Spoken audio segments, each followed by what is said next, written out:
विशेषं रङ्गत्रयोज्वलकरं विमलोपवीतं नित्यद्विनेशनिभं सुलसदोद्धपुण्डं पूर्णं तवास्तु इति राज पुरुषोत्तमाग्रे आत्रेयान्वय सिंहजीतकिरणादि गोपालकृष्णाद्गुरोः जातं तत्पदकं तयादुदरसास्वादोचित आत्मोन्नतिं स्वाचार्यस्य गुणान्पदं तवनिशं तत्पादपादप्रभावादिलब्धोभयगतशीर्षवर्गं सेवेन्दुसिंहाभिधम् వేదికని అలంకరించి ఈ సభా కార్యక్రమాన్ని జరిపించేటువంటి అనంతశ్రీ విభూషిత విభూషణ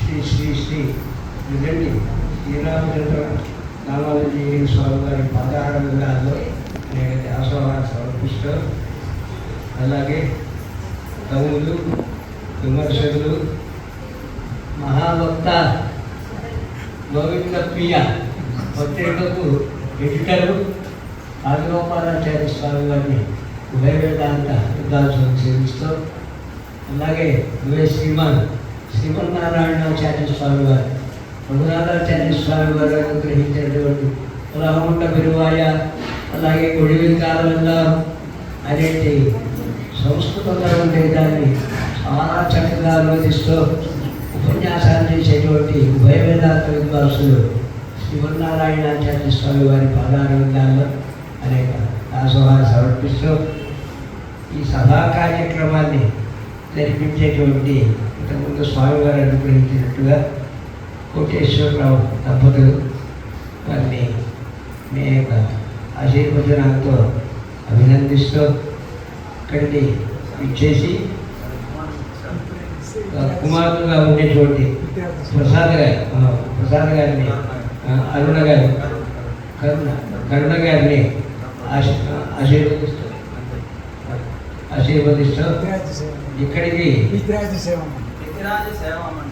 యతిరాజ సేవా మండలి తరఫున జరిగేటువంటి ఈ కార్యక్రమాల్లో పాల్గొనేటువంటి రామానుజ భక్తులుగా ఉండేటువంటి మిమ్మల్ని అందరినీ కూడా అభినందిస్తూ 4 మాటలు ఈ సందర్భంగా స్వామివారి యొక్క ఆజ్ఞ ప్రకారంగా తెలియజేస్తున్నాను. ముందు నా స్థితిని తెలియజేయగల గత మార్చి నుంచి ఆరోగ్యం నాకు అనుకూలంగా లేదు. విజయవాడ ఆసుపత్రిలో 20 రోజులు ఉండవలసిన పరిస్థితి అంతా వచ్చింది. ఎక్కువగా శ్రమ కానీ ఉపన్యాసాలు కానీ చేయొద్దని ఆ డాక్టర్లు ఆటలు పెట్టి తెలియజేశారు. అయినా మన ధనుర్మాసంలో మా దేవస్థానంలో ప్రవచనం కూడా చేశాను. స్వామివారి యొక్క దివ్య కటాక్షం ఉన్నప్పుడు ఏ విధమైన ఇబ్బంది ఉండదనే ఉద్దేశంతో నడిచే ఓపిక లేకపోయినప్పటికీ నేను కూడా చిరుదండినై కొత్తనాన్ని తీసుకుని ఇచ్చేసి మిమ్మల్ని అందరినీ కూడా దర్శించేటువంటి అదృష్టం నాకు కలిగింది. ఏకదండి ఏకదండం కలిగిన వాడిగా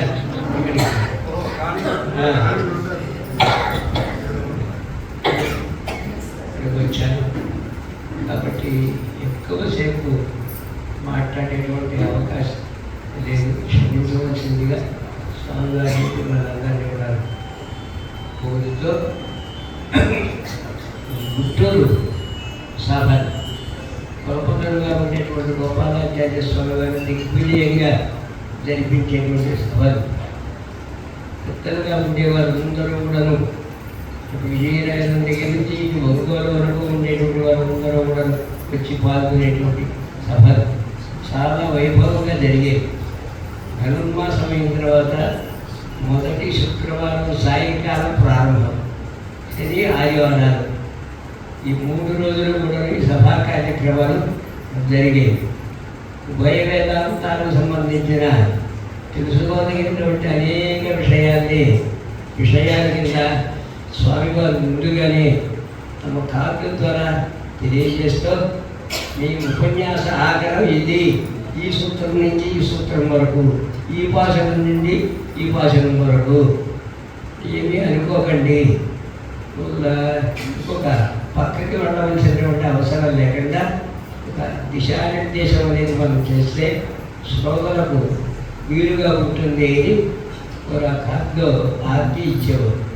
అందరూ కూడా దాన్ని చూచా తప్పకుండా తమకు ఇచ్చినటువంటి విషయం మీదే ప్రవచనం చేసేవారు. అలాంటి వైభవంగా ఈ కార్యక్రమం అంతా ఈ గుంటూరు పట్టణంలో జరిగేది.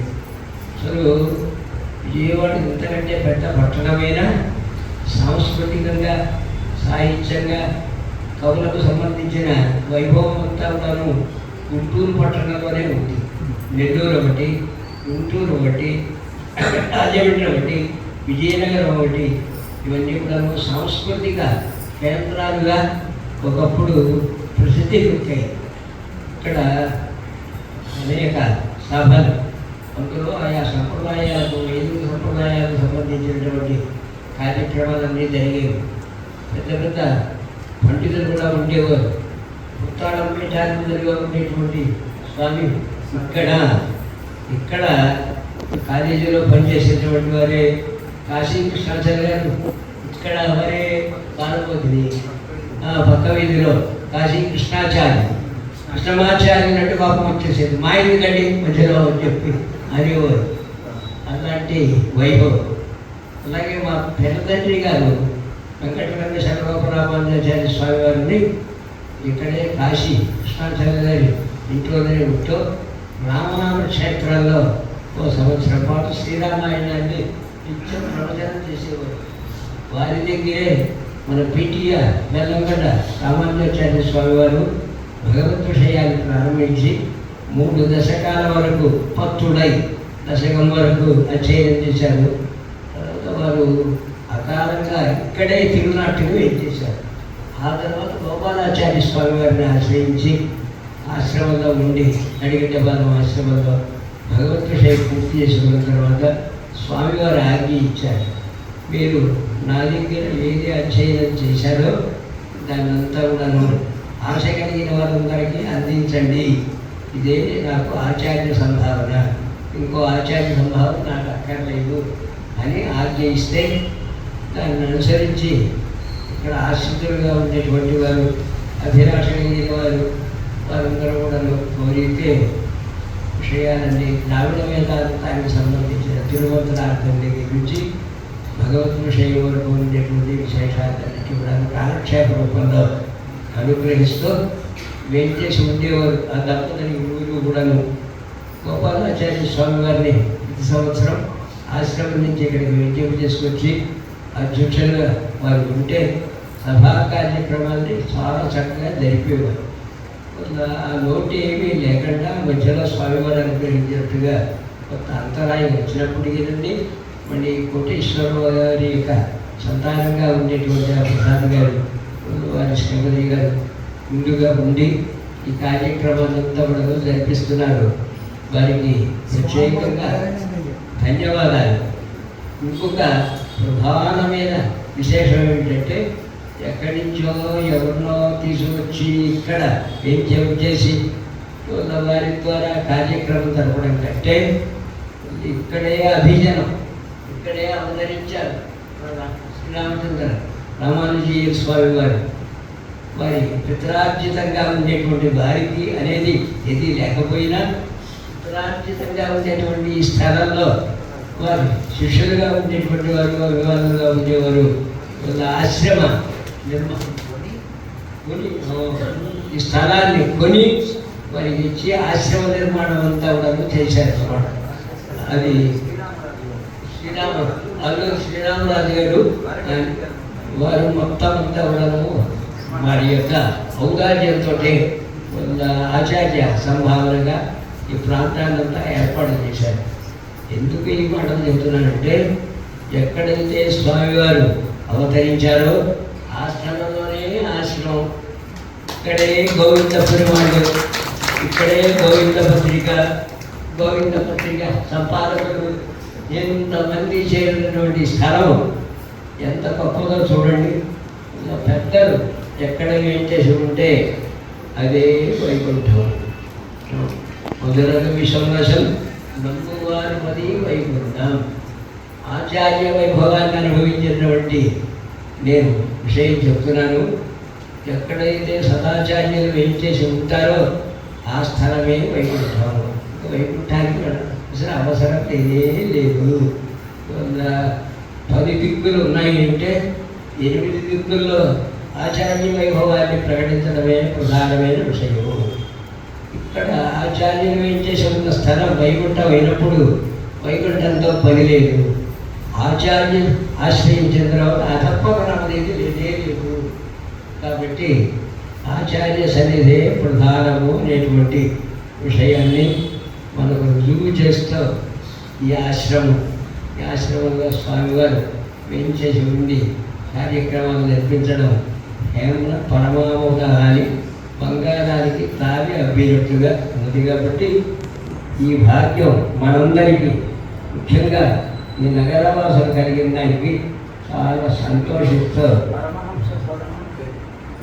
దీనికి పరమహంస సదనం అని చెప్పేసి పనికిరాని విషయాల్లోకి వెళ్ళకుండా సాంసారిక విషయాలు ఏమీ లేకుండా కేవలం స్వచ్ఛంగా ఉండేటువంటి పాలను నీళ్ళను మాత్రమే హంస ఎలా అయితే స్వీకరిస్తుందో ఆ విధంగా భగవద్భక్తికి సంబంధించిన ద్రావిడ వేదాంతం, సంస్కృత వేదాంతానికి సంబంధించిన విషయాల్నే ఇక్కడ మనం అనుభవిస్తాం. కాబట్టి ఈ సందనానికి పరమహంసనామము అనేటువంటి పేరు సార్థకమైంది అని చెప్పి అసలు భావన చేస్తున్నాడు. మన సంప్రదాయానికి ఉభయ వేదాంత సంప్రదాయం అని పేరు. పెద్దలకు రాసేటప్పుడు ఉభయ శ్రీమాన్ అని అంటారు. ఉభయ వేదాంత ప్రవర్తక వేప్రా శ్రీమాన్. ఎలా అయితే మనకు 2 కళ్ళుండి కుడి కన్నే ఎక్కువగా చూస్తుంది, ఎడమ కన్ను సహకరిస్తుంది అన్నమాట. కుడి కన్నే చూస్తుంది, నాకు ఎడమ కన్ను వద్దు అనేవారు ఉండరు. ఎడమ కన్ను ఉంది కదా, కుడి కన్ను పోయినా లేదు అనేవారు ఉండరు. ఒకదానికి ఇంకొకటి సహకరిస్తుంది. మూలం ఒకటైతే దానిలో ఉండే విషయాలన్నింటి కూడా నాకు తెలియజేసేటువంటి వేదాంతం ఇంకోటైతే ఇవి ఉభయ వేదాంతములు. ఉభౌ చతౌ వేదాంతౌచ ఉభయ వేదాంతము అని సమాసంలో ఉభశబ్దానికి ఉభయాన్ని చూస్తుందని వ్యాకరణం. అంటే ఒకటి తక్కువ, ఇంకోటి ఎక్కువ కాదు, 2 సమానమే. కలిలో ఉండేటువంటి మందాధికారుల కోసమని. కలి లక్షణం ఏమిటి అంటే మందాధికారులు బాగా మెండుగా ఉండేటువంటి కాలం అని చెప్పి దీనికి పేరు. శ్రీకృష్ణ పురాణంలో చివరి అంశంలో పరాశర మహర్షి అనుగ్రహిస్తారు మైత్రేయ భగవానుడికి. కాబట్టి ధారణ చేసేటువంటి శక్తి లేదు. ఈ శక్తితో ఉంటే ఆ శక్తితో కుదిరివేసేటువంటి సౌకర్యం కూడా భగవానుడు ఎలాగో మనకు ఇచ్చాడు. కాబట్టి ఇలాంటి వాళ్ళందరూ మనకు సులభంగా బాగుపడాలనేటువంటి ఉద్దేశంతో ఇంతకుముందే ఉన్నటువంటి ఆ వేదం, ద్రవిడ వేదం ఏదైతే ఉన్నదో దానిని ఆళ్వార్ల ద్వారా మనకు భగవానుడు అందించాడు. 2 వేదాన్ని అందించిన వాడు సాక్షాత్తు భగవానుడే.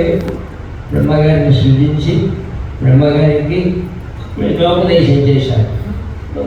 దానికి తగినట్టుగా యోగ్యతగా ఆయా యుగాల్లో వారు దాన్ని అధ్యయనం చేసి ఉజ్జీవించారు. కలి వచ్చింది, అధికారులు ఎవరూ లేరు, ధారణ శక్తి లేదు, ఆచరణ కష్టం, నియమాలతో కూడుకున్నది. వీరందరూ కూడా ఎలా బాగుపడాలి అంటే ఆళ్వార్ల ద్వారా నిర్హేతుకంగా తన కటాక్షాన్ని వారి మీద ప్రసరింపజేసి వారి ద్వారా ద్రావిడ వేదాన్ని కూడా భగవానుడు మనకు అందించాడు. ఇంతకుముందు వారికి ఒక్క వేదమే, ద్రావిడ వేదాన్ని అధికరించేటువంటి అవకాశం కానీ వినేటువంటి అవకాశం లేదు. కాబట్టి యుగాల్లో ఉండేవారి కంటే మనమే చాలా అదృష్టవంతులు. రూపాయి సంపాదించిన వాడి కంటే రూపాయలు సంపాదించిన వాడు ధనవంతుడే కదా. ఆ కారణం చేత ఇటు సంస్కృత వేదాన్ని అటు ద్రావిడ వేదాన్ని రెండింటినీ కూడా మనం అధ్యయనం చేసేటువంటి అవకాశం అంతా ఉంది. అధికారం ఉండేవారు సంస్కృత వేదానికి సంబంధించినటువంటి ఉపనిషత్ భాగాలంతా కూడా అధ్యయనం చేస్తారు. దానిలో ఉండేటువంటి విషయాలు ఎలాగో ద్రావిడ వేదంలో ఆళ్వార్ల యొక్క దివ్య ప్రబంధాలు ఉన్నాయి కాబట్టి మనకేమీ నష్టమేమి ఉండదు. శ్రమ లేకుండా వంట చేయడం కష్టం కానీ భోజనానికి ఏం కష్టం ఉంటుంది. కాబట్టి ఆ సంస్కృత వేదాల్లో ఉండేటువంటి విశేషాలే ద్రావిడ వేదం బాగా వివరంగా మనకు తెలియజేస్తుంది. కాబట్టి ఈ రెండు వేదాల్ని ఆచార్యముఖత చందంగల్ ఆయిరం అయ్యప్పత్తవల్లానారాల్ వైష్ణవత్వ సిద్ధి అని ఆచార్య హృదయంలో శ్రీసూక్తుడు. అంటే తిరువాయుడిలో ఉండేటువంటి విజయ భాషరాలు 1102 భాషరాలు వాటిని ఆచార్య శైలిలో పూర్వాచార్యులు మరియు వ్యాఖ్యానాలను ప్రయోగించారు. అందులో 7 అనేటువంటి వ్యాఖ్యానం కడప తిరువేది పిల్లగాడు తమ ఆచార్యులైనటువంటి నమ్మిళ్ళ గారు అనుగ్రహిస్తుంటే ఏకసంధాగ్రహం కాబట్టి ఆ రాత్రే వేద్యం చేసేవారు. అందులో లేని విషయం లేనే లేదు. ఎక్కడా లేనటువంటి భగవద్ అనుభవం అంతా కూడా దానిలో పరిపూర్ణంగా ఉంటుంది. అలాంటి దాన్ని అంతా కూడా చక్కగా ప్రవచనం చేయాలి అనేటువంటి ఉద్దేశంతో పెద్దల్ని సర్వేశ్వరుడు అవతరింపజేశాడు. అందులో అవతరించినటువంటి మహానుభావుల్లో కులపతులుగా ఉండేటువంటి గోపాలాచార్య స్వామి వారు ప్రధానులు. గీతలో పరమాత్మ అనుగ్రహిస్తాడు. యదా యదా హి ధర్మస్య గ్లాని భవతి భారత అభ్యుత్థానం అధర్మస్య తదా ఆత్మానం సృజామ్యహం. ఎప్పుడైతే ధర్మానికి గ్లాని పడిపోవడం అంటే తిరస్కారం, అధర్మానికి పురస్కారం వికాసం వస్తుందో అప్పుడు పెద్దల్ని ఆత్మానం అంటే ఆత్మభూతం జ్ఞానినం అని సామాన్య భాష్యం అన్నమాట. నాకు అంతరాత్మగా ఉండేటువంటి మహానుభావుని అవతరింపజేస్తారు. ఆయా యుగాలను అనుసరించి నేరుగా పుడతారు. దేవ మనుష్య రూపేణ. ఆ తర్వాత పెద్దలనే కలికాలంలో నేను పుట్టేటువంటి అవకాశం లేదు కాబట్టి కలియుగంలో నాకు ఆత్మబుద్ధులుగా ఉండేటువంటి తల్లి అవతరింపజేస్తానని గీతలో ఆత్మాను సృజామ్యహం పరమాత్మే సెలవిచ్చాడు. అంటే అందరి లోపల పరమాత్మ ఉంటే ఈ చేతనం కానీ అచేతనం కానీ పరమాత్మకు శరీరం అవుతుంది. అంటే శరీరాత్మ సంబంధం అనేటువంటిది మన సంప్రదాయంలో విశిష్టాత్మైన సంప్రదాయంలో భావనమైనది. తత్సృష్ట్వా తదేవానుప్రావిశతి. చతనాచతురాన్ని ప్రళయం అయిపోయిన సృజించి దానిలో ప్రవేశించి నామరూప వ్యాకరణం చేశాడు. దేనికైనా సరే ఒక పేరు ఉంటే ఒక రూపం ఉంటే దానిలో పరమాత్మ తప్పకుండా ఉంటాడు. అచిత్ విశిష్ట, జీవ విశిష్ట పరమాత్మ. ఏ శబ్దం చెప్పినప్పుడు ఇవన్నీ పైన ఉండేటువంటి ప్రకృతి, కర్మానుభవం చేసేటువంటి లోపల ఉండేటువంటి జీవుడు, అతని చేత అనుభవింపజేసేటువంటి పరమాత్మ. అంటే ఒకటంటే 3 మంది 3 ఉంటుంది కదా. ఒకే దానిలో 3 దీనికి తత్వత్రయం అని పేరు. అలాంటి వాటిని నేను పరమాత్మ చెబితే చేతనాచేతనం మనందరం కూడా పరమాత్మ శరీరం అయితే పరమాత్మ కూడా ఒక ఆత్మ ఉన్నది. ఆ ఆత్మ ఎవరు? జ్ఞానిగా ఉండేవారు. జ్ఞాని అంటే దాస్య రసాయుషుడు, భగవంతుని యొక్క సేవను కోరేటువంటి స్వభావం ఎవరికైతే ఉన్నదో. అలా అయితే లక్షణ స్వామి అహం సర్వం కరిష్యామి జాగ్రత్త స్వపతశ్యతే. సీతమ్మతో కలిసి ఉన్నప్పుడు నీకు చేయవలసినటువంటి సేవలన్నింటి కూడా సర్వకాల సర్వావస్థలయందు నేను చేస్తాను. రామానుజార్య దివ్యాజ్ఞ వర్ధతాం అభివర్ధతామని నిత్యము భగవంతుని యొక్క సన్నిధిలో ప్రార్థిస్తాం కదా. ఏమిటి రామానుజ దివ్యాజ్ఞ అంటే భగవంతునికి ఏ ఉపచారాలు చెయ్యాలో అవన్నీ కూడా తగినట్లుగా తల్లి వలె ఉపచారాలు చెయ్యాలి. ఎలాగైతే గురువును స్థుతిస్తారో అలా స్తోత్రాలతో పరమాత్మను సంతోషపెట్టాలి. రాజుగారి భోజనానికి ఏ విధమైన లోటు లేకుండా రుచిగా శుచిగా శుభ్రంగా ఎలా అయితే ఉండాలో ప్రసాదాలు కూడా అలా ఉండాలి. 3 భావాలతో పరమాత్మను సేవించాలి. అలాంటి మహానుభావులు ఎవరైతే ఉంటారో వారు నాకు ఇలాంటి పెద్దలు లేకపోతే భగవంతుని యొక్క వైభవం ఆయన చెప్పినప్పటికీ సొంత డబ్బా వహించుకున్నట్టుగా తిరువాయుడికి భగవద్గీతకు ఏమిటి తేడా అన్నారు. అది తత్వదైశి వచనం ఒకటి, అటువంటి ఇంకోటి తత్వోపదేశం.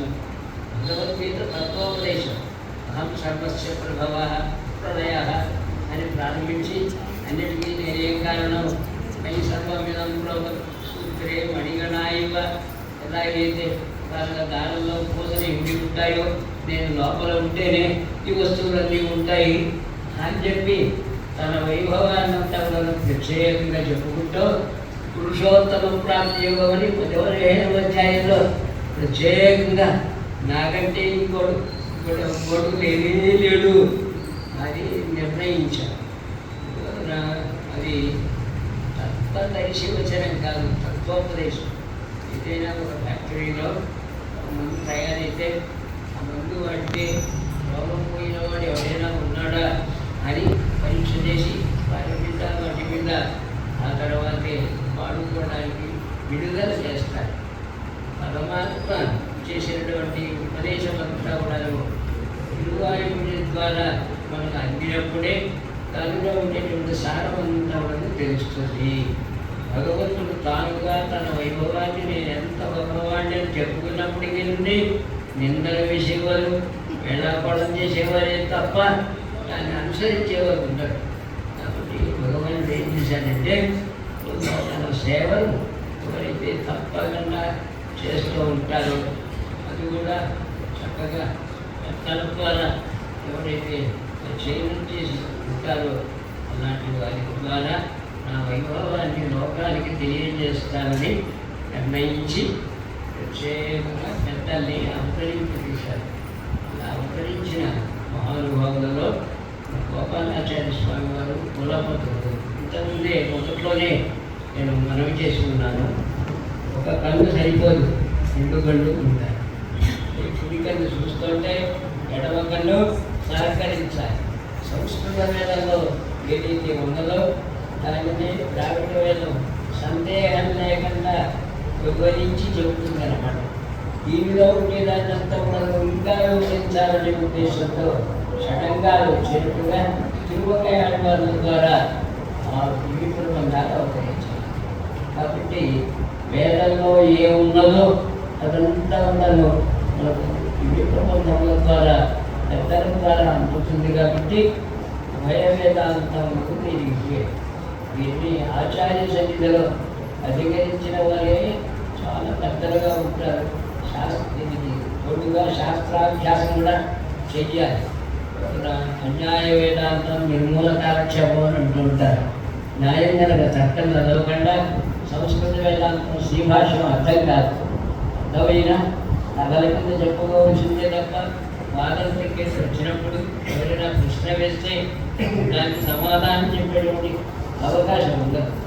భగవంతరామానుజుల వారి యొక్క పాత్రలకు మొదలియా ఉండాలని పేరు, దాశరథి అని పేరు. వారు మహానుయాయికులు. ఎంతోమంది న్యాయశాస్త్రంలో వారి దగ్గర నేర్చుకుని నిష్ణాతులే. రామానుజుల వారితో వాదించడానికి ఇతర సంప్రదాయస్తులు వస్తే ఈ మొదలయ్యాడాలి విషయం ఏమిటి అంటే అనుష్ఠానం చేసుకుని వారిలో కూర్చోండి కుటుంబాన్ని. వీరిని చూడగానే ఇల్లు చూసిన ఎలుగు పారిపోయినట్టుగా పారిపోయేవారు అందరూ. అది సంగతి. శాస్త్రం లేకుండా సంస్కృత వేదం నిలబడదు. అలాగే మూలం తెలియకుండా భావాలు ఏమో చెబితే ఆడవాళ్ళ యొక్క ఉదయం వేరుగా ఉంటుంది, వీరు చెప్పే ఉపన్యాసం వేరుగా ఉంటుంది. కాబట్టి నిర్మూల కాలక్షేపం కానీ అన్యాయ వేదాంతం కానీ పనికిరాదు. శాస్త్రాభ్యాసాన్ని పరిపూర్ణంగా చేసినటువంటి వారు మన గోపాలాచార్య స్వామి వారు. మండలేక వెంకట శాస్త్రి గారు దగ్గర మెత్తడ దగ్గర అధ్యయనం చేశారు.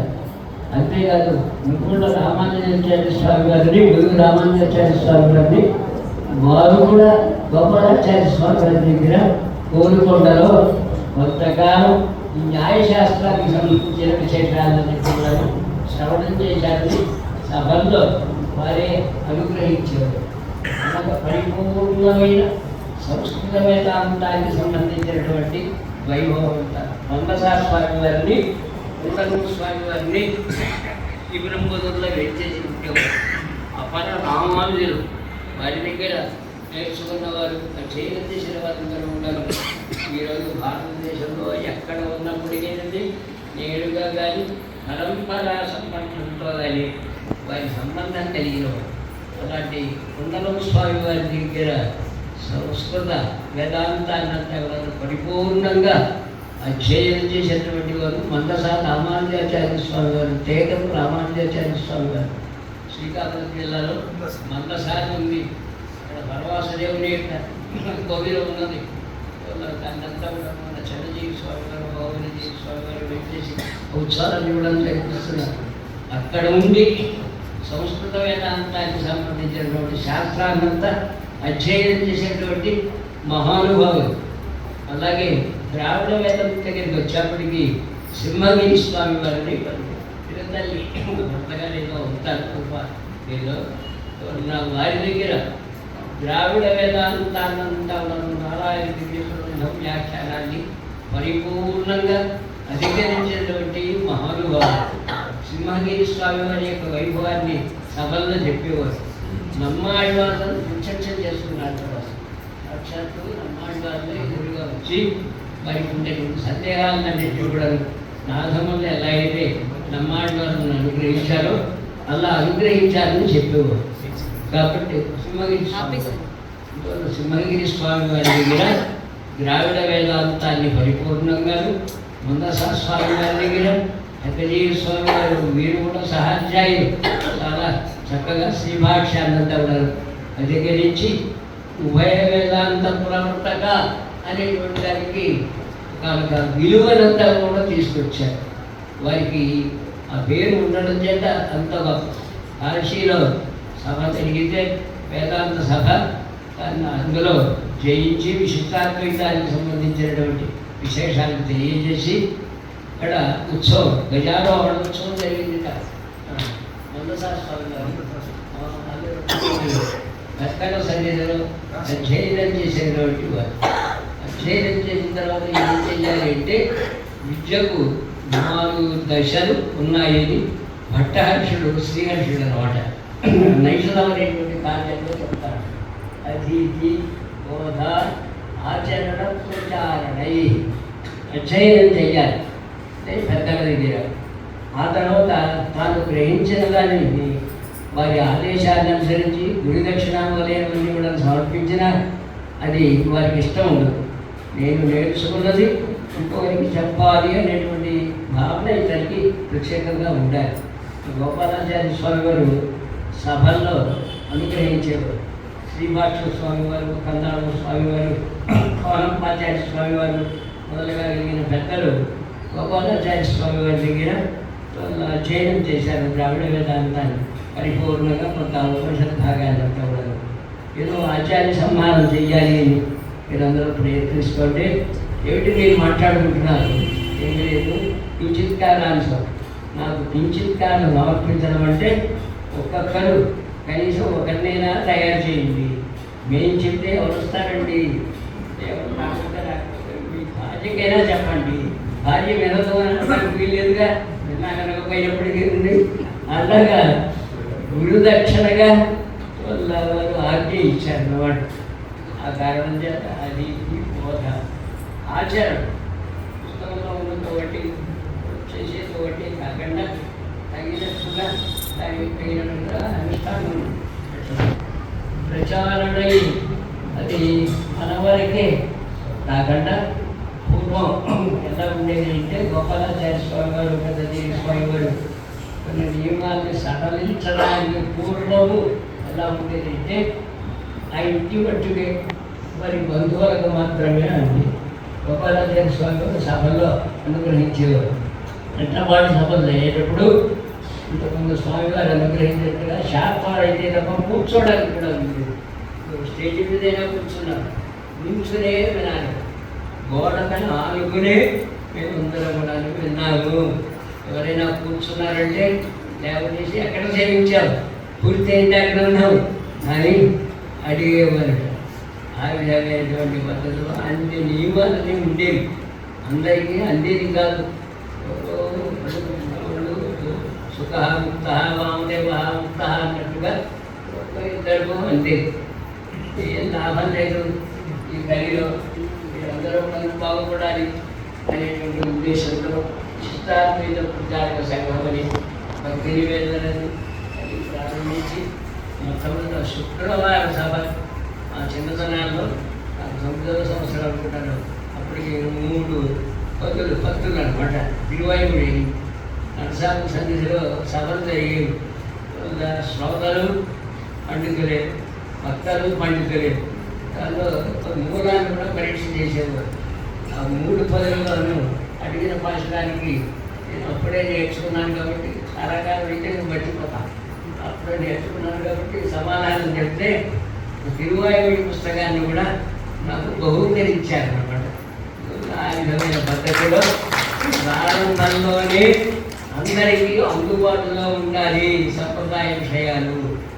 దీనికి మార్గం ఎవరంటే మహిళా మండలే మార్గం. శంఖంలో వస్తే తప్ప తీర్థం కాదన్నట్టుగా వారి ద్వారానే రావాలి. పరమాత్మ బదరికాశ్రమంలో ఉండి నారాయణ మంత్రాన్ని ఉపదేశం చేశాడు అర్జునుడికి, తెలుసు కదా. కానీ ఎవరికి అందరికీ దాహం లేదు. మగాడికి చెబితే మర్చిపోతాడు, ఆడవాళ్ళకి చెబితే కనీసం మంచినీళ్ళు తెచ్చుకునేటప్పుడైనా సరే ఈ మాటలు మాట్లాడుకుంటారు. ఆడవారి ద్వారానే రావాలని వైకుంఠంలో దైవంత్రాన్ని లక్ష్మీదేవి గురు పరంపరలో ఉన్న ఏకైక స్త్రీ వ్యక్తి అమ్మ, పురుషకారం చేసే అమ్మ. ఆ కారణం చేత వారి ద్వారానే లోకం బాగుపడాలని సవరాన్ని పెడుతూ శుక్రవార పూజలను పెట్టి క్రమంగా పెద్దజీ స్వామి వారి బ్రహ్మయజ్ఞాలని, శ్రీరామకృష్ణ స్తంభాలని వాటిని ఆ పద్ధతిలో వారి పద్ధతిలో వారి చేస్తే ఉంది. స్తంభం అక్కడ ఉంది. స్తంభం మీద తెలియదుగా ఏదో ఉంటారు కదా, బ్రహ్మయజ్ఞం చేస్తున్నారు. ఎందుకు చేస్తున్నారు విషయం తెలియాలి కదా. కాబట్టి ఏం చెయ్యాలి అంటే మనం కొంతమంది శిష్యులను తయారు చేయాలి. ఆశ కలిగిన వారందరికీ కూడాను దాన్ని అందించాలి అని గోపాలాచార్య స్వామి వారు అటు సంస్కృత వేదాంతానికి సంబంధించినటువంటి కార్యక్రమ రచనలో పెద్దజీ స్వామి వారు ఉంటే వీరు దాన్ని ప్రచారం చేసి చక్కగా అందరికీ అందించాలనే ఉద్దేశంతో ఉన్నారు. ఇద్దరికి తగినట్టుగా కవి గారిని కవిత దాంట్లో చాలా చక్కగా ప్రజలందరినీ కూడా భక్తులందరినీ చేస్తూ శబరి మొదలుగా అయినటువంటి కావ్యాన్ని అద్భుతములైనటువంటి పద్యాలు. నన్నయ్య గారి కవిత్వము, తిక్కన గారి స్వారస్యం ఎలా ఉంటుందో ఆ రెండు కూడాను ఆ కావ్యాల్లో ఉన్నాయి. మేము డిగ్రీలో పాఠాన్ని చెప్పేటప్పుడు ఆ కావ్యాన్ని కూడా చెప్పడం జరిగింది. కవి గారు అంతర్లీనంగా సరస్వతి నదిలాగా ఉండి విచారాన్ని అంతా చేశారు. ఆ త్రిమూర్తుల్లాంటి త్రిముని వ్యాకరణం అని అంటారు. అలాగా మొదలాళ్ళలాగా ముగ్గురు కనుక ప్రయత్నం చేయకపోతే ఈరోజు మీరందరూ మనమందరం ఇక్కడ కూర్చునేటువంటి అవకాశం ఉండేది కాదు. పరమ ముఖ్యంగా ఉండేదాన్ని అంతా మనం ఇష్టం వచ్చినట్టుగా చెప్పడానికి ఇష్టపడకుండా దాన్ని ఎలా అయితే మార్చాలో ఇప్పుడే తోకే స్వయం జనని స్వైవ జనని తక్కసాయం ఇబ్బంది అని సంతానానికి పాలు తాగేటువంటి సంతానానికి రోగం వస్తే ఆ మందు ఆ సంతానానికి వేసే అవకాశం లేక తల్లే ఆ మందు తీసుకుని స్తన్యం ద్వారా రోగాన్నంతా కూడా పోగొడుతుంది. కాబట్టి ఏ పద్ధతిలో చెబితే వీరికి అర్థమవుతుందో ఆ పద్ధతిలో చెప్పాలనే ఉద్దేశంతో పండితులను తయారు చేసి సభల్ని కూడా ఏర్పాటు చేసి స్వామివారు అనుగ్రహించినట్టుగా అటు విజయనగరం దగ్గర నుంచి ఒంగోలు వరకు గోపాలాచార్య స్వామి వారు అనుగ్రహించేవారు. నెలకి ఒక్కొక్క చోట సభ. గరుడు మాసం మాత్రం వద్దు. అందువల్ల 6 నెలలకు రాసం వచ్చేటువంటి నెల. అందువల్ల పండితులను వదిలేయాలి. గరుడు మాసంలో పిలవకూడదు. మిగతా సమయాల్లో ఉంటారు. విజయవాడ పెద్ద సభ. అటు తెలంగాణకు ఆంధ్రకు తగినట్టుగా ఉదయం సాయంకాలం. ఉదయం శ్రీభాష్యాన్ని సంస్కృత వేదాంతాన్ని, సాయంత్రం ద్రావిడ వేదాంతాన్ని.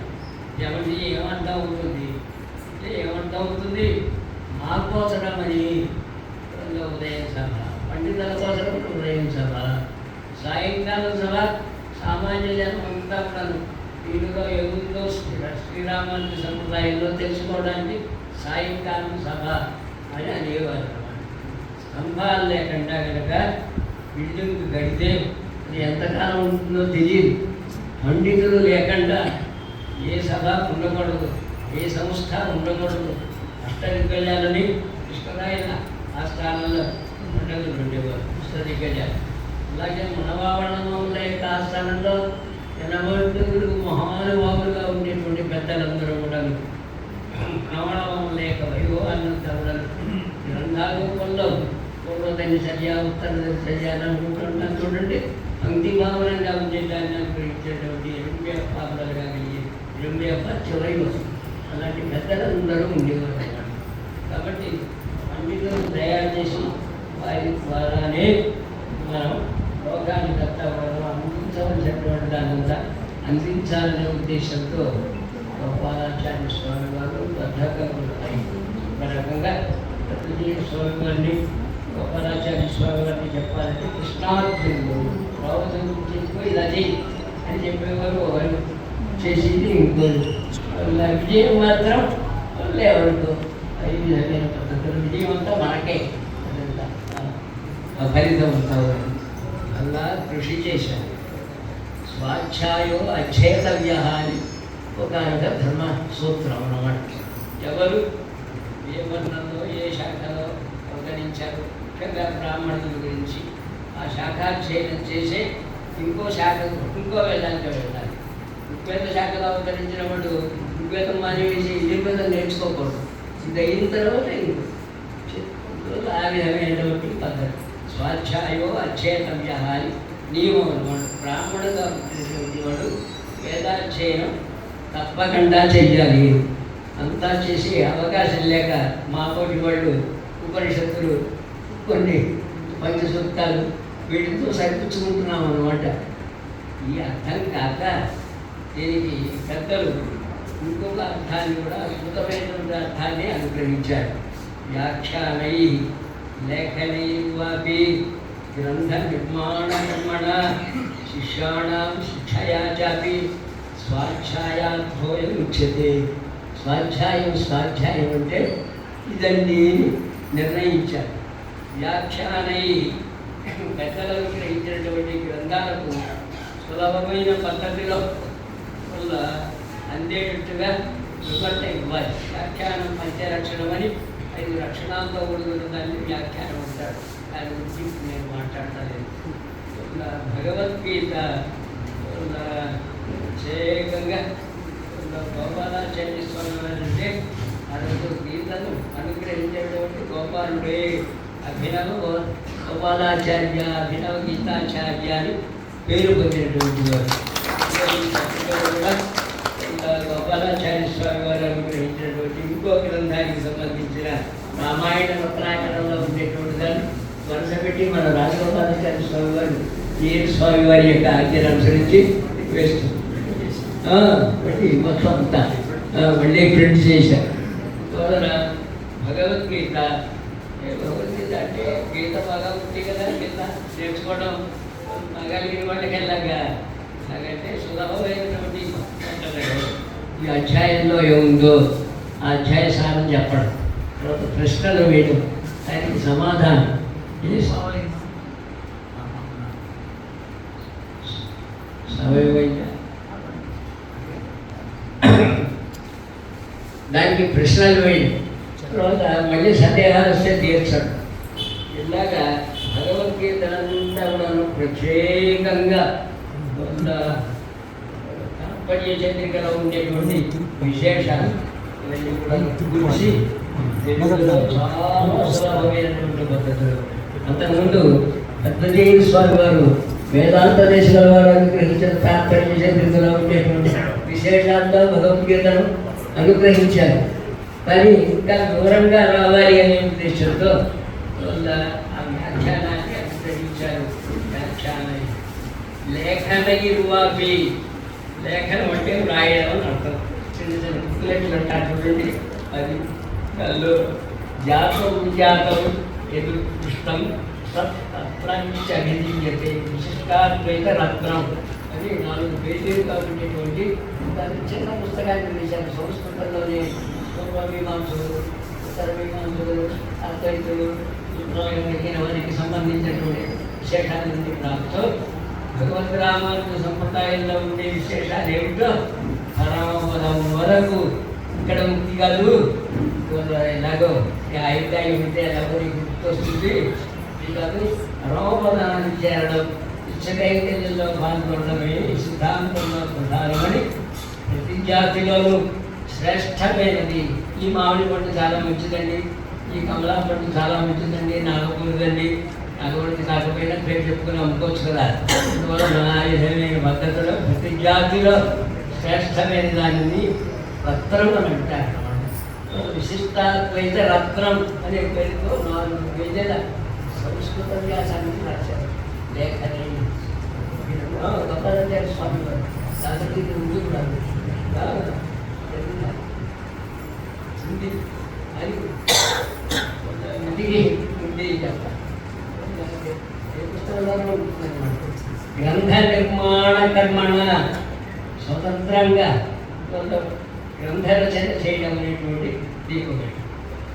రామాయణ రత్నాకరం అని, శ్రీరామాయణం, భగవద్ విషయం, 2 కూడా తిరువాయుడి 2 కళ్ళు కాబట్టి రామాయణంలో ఉండేటువంటి విశేషాలన్నీ కూడా తెలియజేయాలనే ఉద్దేశంతో ప్రత్యేక చిన్న చిన్న శీర్షకాలుగా పెట్టి దానంతా వరుస పెట్టి రామాయణంలో ప్రధాన పాత్రలు ఎన్నైతే ఉన్నాయో వారికి సంబంధించిన దానంతా పరిపూర్ణంగా అనుగ్రహించారన్నమాట.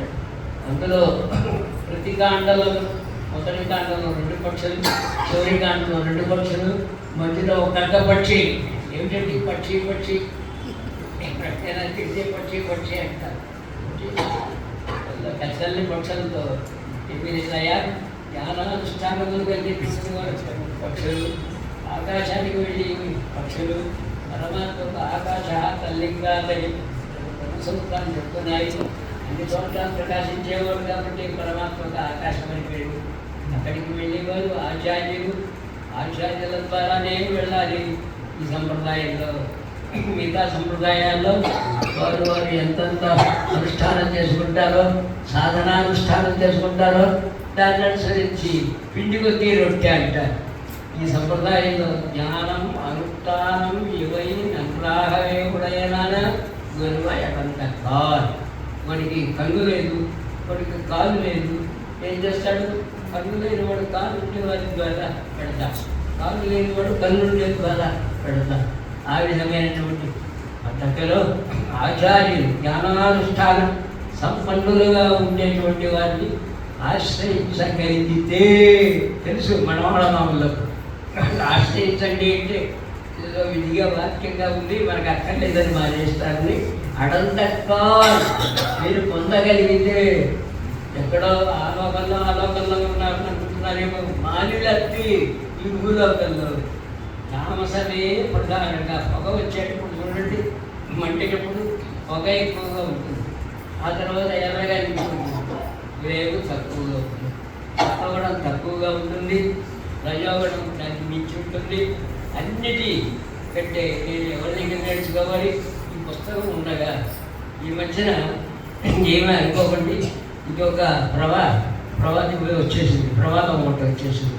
మా దగ్గర 10 రూపాయల పుస్తకాలు ఉన్నాయి. అందువల్ల తిరుపతి ఉపన్యాసం చేసేస్తాను ప్రతిసారి. ఎవరి దగ్గర నేర్చుకుంటాం? శ్రీభాష్యం వారి పుస్తకం ఉంది, గోపాలాచార్య స్వామి వారి పుస్తకాలు సక్రమణంగా ఉంటాయి. ఇవన్నీ కూడా కొంచెం అధ్యయనం చేయాలి. ఎవరి దగ్గర చేస్తే తప్పు సాధ్యం కాదు. ఇంకా వారు రాసినవి తిరుప్పావి ఏం చెప్తోంది? రామానుజుల వారి దగ్గరికి వెళ్ళి తిరుప్పావి సారాన్ని చెప్పమన్నట్ట కొంతమంది. మగాళ్ళ అయ్యా మీకు ఎందుకయ్యా తిరుప్పావి అన్నట్ట రామానుజుల వారు. అంటే ఆడవాళ్ళకి వేరే తిరుప్పావి, మగవాళ్ళకి వేరే తిరుప్పావి. స్వాతంత్ర్యం నాకు లేదు, దాసభూత స్వతసర్వే ఖ్యాత్మాన పరమాత్మన ఎతో దాస తతో భూత. గోపాలాచార్య స్వామి వారు అనుగ్రహించిన ఈ 3 తిరుమంత్రం, ద్వయం, చర్మశ్లోకం వాటిల్లో కనుక చూస్తే అవి కూడా అన్ని మీకు తెలుస్తాయి. ఆ పుస్తకాలు సంపాదించండి. చాలా చక్కగా బాగా వివరంగా పెద్ద చేశారు. స్వామివారు ప్రింట్ చేశారు. అందువల్ల వ్యాసత్వం ఉంటేనే వాడు ఉన్నవాడు అవుతాడు, భూతం అవుతాడు. భూతం ఉంటే దెయ్యం కాదు, ఉన్నవాడు అవుతాడు, భూసత్తాయ. కాబట్టి భగవంతునికి సంబంధించినటువంటి సేవ అనేది తప్పకుండా చేసి తీరాలి అనేటువంటి విషయాన్ని తెలియజేయడానికి అవసరమని చెప్పి గోపాలాచార్య స్వామి వారు అనేక ప్రయత్నాలని కూడా గ్రంథ నిర్మాణ కర్మణ దీనిలో ఆ గ్రంథంలో ఒక విషయాన్ని ముందుగానే వారు అనుగ్రహించారు.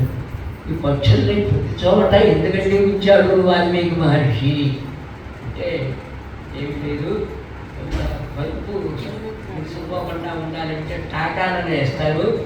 ఇది వేస్తేనే పలుపు సరిగ్గా ఉంటుంది, లేకపోతే ఊరంతా చోట వచ్చేస్తుంది. అలా కాకుండా కథాభాగంలో మీరు పూర్తి చేసుకుంటారేమో. ఆచార్య వైభవాన్ని, మంగళాశాసన వైభవాన్ని ఈ శ్రీరామాయణం తెలియజేస్తోందని ఈ గ్రంథాన్ని వాల్మీకి మహర్షి ప్రాచార్యులు ముందుగానే బోధాలను అనుగ్రహించారు. గ్రంథాన్ని నిర్మాణం శిష్యాణం శిక్షయా చాపి ఎంతమంది పండగ శ్రీభాష్యం వారు, కందాళం వారు, సరే చిన్నజీ స్వామి వారు, రామచంద్రజీ స్వామి వారు ప్రత్యేకంగా చెప్పలేదు. వారి యొక్క గోపాలాచార్య స్వామి వారి యొక్క దివ్యానుగ్రహం కటాక్షం పరిపూర్ణంగా ఏకసంఖ్యాగ్రాములనే చెప్పాలి. ఎందుకంటే గోపాలాచార్య స్వామి వారి సన్నిధిలో చేరినటువంటి వెంటనే అమితమైనటువంటి ప్రతిభ బాక్కు మొదలైనటువంటి స్వామివారు డిగ్రీ చేసినటువంటి వారిలో అస్వారస్యాన్ని గ్రహించి గోపాలాచార్య స్వామి వారి ఉపన్యాసాలను వారు విని వారి ద్వారా మొత్తం అంతా కూడా స్వీకరించాలనే ఉద్దేశంతో ద్రావిడ వేదాంతాన్ని వారి దగ్గర, రఘునాథాచార్య స్వామి వారి దగ్గర సంస్కృత వేదాంతాన్ని మరియు అదే శ్రీభాష్యాన్ని మాత్రం రఘునాథాచార్య స్వామి వారి దగ్గర, మిగతాదంతా గోపాలాచార్య స్వామి వారి దగ్గర. గోపాలాచార్య స్వామి వారి దగ్గర చివరి సంతానం మీద ప్రేమ ఎక్కువగా ఉంటుంది. స్వామి వారు చెప్పారు కదా, పరిపూర్ణంగా వారి దగ్గర ఏ విధంగా సర్వస్వానంతా కూడా మన స్వామి వారికి ప్రదానం చేశారు. అలాంటి వైభవం కలిగినటువంటి స్వామి వారు శిష్యాణం శిక్షయా చెప్పి పురిగడ్డ వెంకటాచార్య స్వామి వారు అనేవారు, మొదటి శిష్యుడిని నేను ఆంధ్రలో పెళ్ళాయి వారు మొదటి వారు ఇదే. మన స్వామి వారు చివరి సమయంలో ఇద్దరికి ఉందిలేండి. ఆ విధమైన పద్ధతిలో ఎంతో మంది మహానుభావులు అందరినీ కూడా ఈ సభలు జరిగేటప్పుడు అవకాశం లేదని వెళ్ళిపోయేవారు. చలోకి రైల్వే ప్లాట్ఫామ్ కాదు, ఇక్కడికి 3 రోజులు 5 రోజులు సభలు పెడితే పరిపూర్ణంగా మీరు ఉండాలి. స్వామివారు చెప్పినట్టుగా మళ్ళీ పుస్తకం చూస్తారా, నాకు జ్ఞాపకం వస్తుంది, నా విషయం కోసం ఏదైనా పుస్తకం చూస్తారు. 10 మందిని సేవించడమే నమ్మాడి వాళ్ళు ఇక్కడే ఉంటుంది, అందరికీ ఉపదేశం చేస్తామని అనుకున్నారు. కానీ మనకు అలాంటి పుస్తకం కదా, ఈ పలితే ఆ పలితే అడియారహడ పుడాంగడం కూడువలేదు. ఇక్కడ ఏం కొరకు వచ్చిందండి? బ్రహ్మాండంలో భగవద్ అనుగ్రహం ఏం తక్కువగా ఉంది కానీ మనకే లేదు కాబట్టి ఎక్కడ సన్నిధిలో సదా పశ్చంతి పంచమహాజాములు సహా మీ వేదం చెప్పినట్టుగా ఎల్లప్పుడూ సేవిస్తూ పరమాత్మ స్తోత్రం చేసేటువంటి ఎక్కడ సన్నిధిలోకి వెళ్ళాలి అని అనుకుంటున్నారు కాబట్టి రావడం వెళ్ళడం అనే ప్రశ్న లేదు. నేను వెళ్ళిందంటే నేను అప్పుడు ఇక్కడి నుంచి కదలాలని ఒక నీకు సుగ్రీవాజ్ఞాని అంటూ ఉంటారు. అలా ఉండడం చేత సభలకి చాలా దిగ్విజయంగా ఎందుకు రాలేదు మీకు ఏంటి కారణం ముందుగానే తెలియజేశాను కదా అని అలా హెచ్చరిస్తూ పుత్రవాత్సల్యంతో శిష్యవాత్సల్యంతో ఈరోజు ఎక్కడ ద్రావిడ వేదాంతానికి ఇచ్చే సంప్రదాయానికి సంబంధించిన సభలు జరుగుతున్న గోపాలాచార్య స్వామి వారికి ప్రత్యక్షంగా కానీ పరోక్షంగా కానీ మరి అభిమానాన్ని పొందిన వారు కానీ ఈ సభల్లో పాల్గొంటున్నారు. కులపతులు అంటే 10,000 మందో 20,000 మందో ఉండేటువంటి వారికి నాయకులుగా ఉండి అన్ని విద్యలు నేర్పేటువంటి ఒక యూనివర్సిటీ లాంటి వారు అలాగా ఒక యూనివర్సిటీ అన్నమాట. చాలా స్థితి కాకుండా జంగమ యూనివర్సిటీగా ఉండి వారు సంప్రదాయ ప్రచారం అంతా వరకు చేశారు. 120 సంవత్సరం క్షేత్రానికి సంబంధించినటువంటి 2 శిక్షకులు పూర్తి ఎన్ని చేసినప్పుడు ఏంటి వారు చేసేటువంటి సేవకు సుచత్కారంగా మరి వైభవాన్ని సముద్రంలో కొంచెం నీటి విధంగా తీసినట్టుగా మరి వైభవంలో సముద్రం మాత్రమే తీయగలిగేటువంటి పరిస్థితి. కాసుల మీద అమితమైనటువంటి అభిమానాన్ని చూపించేవారు. ద్రావిడ వేదం మీరు చిన్నప్పుడే 20 నేర్చుకున్నారు కాబట్టి మీరు సభలకు వచ్చి ఆ భాషలకు సంబంధించినటువంటి విషయాన్ని చెప్పాలని ఏదో కాశీ చూపెడితే తప్ప రాగోరే ఉద్దేశంతో ఆ మాట అనేవారు. వారు ఆజ్ఞాపించిన కాలం ఏ సభకి రమ్మంటే ఆ సభ, ఏ విషయం ఇస్తే ఆ విషయం యథావతిగా వారి సన్నిధిలో విన్నవించుకునేటువంటి అవకాశం కలిగింది. గుంటూరు సభల్లో కూడా మీ అందరికీ కూడా కొందరికి తెలుసు అని చూసుకుంటారు.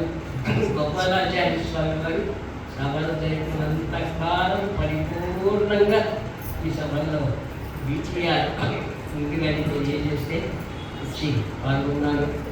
స్వామివారి ఆశ్రమ నిర్మాణం వచ్చి సేవించేటువంటి అదృష్టం అసలు కలగలేదు. ఈరోజు ప్రారంభమవుతున్నారు, ఈరోజు కలిగింది. చాలా అదృష్టవంతుణ్ణి మీ అందరి అభిమానానికి తెలియజేస్తూ ఇక్కడ పండితుడు పెద్దలు ఉన్నారు. వైవిష్యతి జ్ఞానం ఉండేవారు, ఆలస్యం కలిగేటువంటి వారు.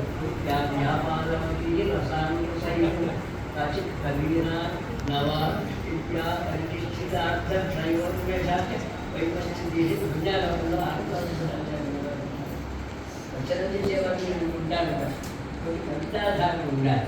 అందువల్ల సంగీత శాస్త్రానికి సంబంధించిన విషయాలు తెలుసుకోవచ్చు కానీ కంఠం ఎక్కడి నుంచి వస్తుంది, ఆరోగ్యం ఎక్కడ సాధ్యం. అందువల్ల కవిత్వం అందరికీ అవ్వదు. అయినప్పటికీ దాంట్లో స్వారస్యం ఉండాలి. స్వారస్యం కాదు, తెలుసుకోగలిగినటువంటి ఉపస్థితి జ్ఞానం ఉండాలన్నమాట. ఇవి రెండు కలిపి విశ్వం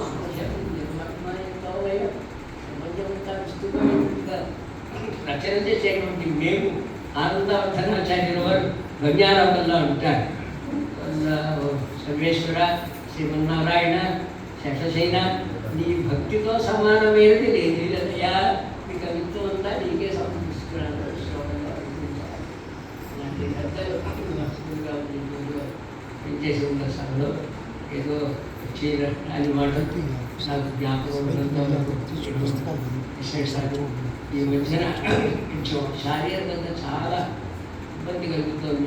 సన్నిధికి విశేష సమయాల్లో వెళ్ళి అక్కడ చేయవలసినటువంటి కార్యక్రమం చేయడం తప్ప నిత్యంలో వెళ్ళేటువంటి అవకాశం బాగా తగ్గింది. ఇప్పటికీ స్వామివారి యొక్క దివ్యాన్ని అనుసరించి ఇక్కడికి వచ్చి సేవించేటువంటి అదృష్టం కలిగిన దానికి నన్ను పిలిచి నన్ను కూడా ఈ సభలో అన్వయింపజేసినటువంటి స్వామి గారికి ప్రత్యేకంగా అనేక దాసోహాన్ని సమర్పిస్తూ స్వస్తి.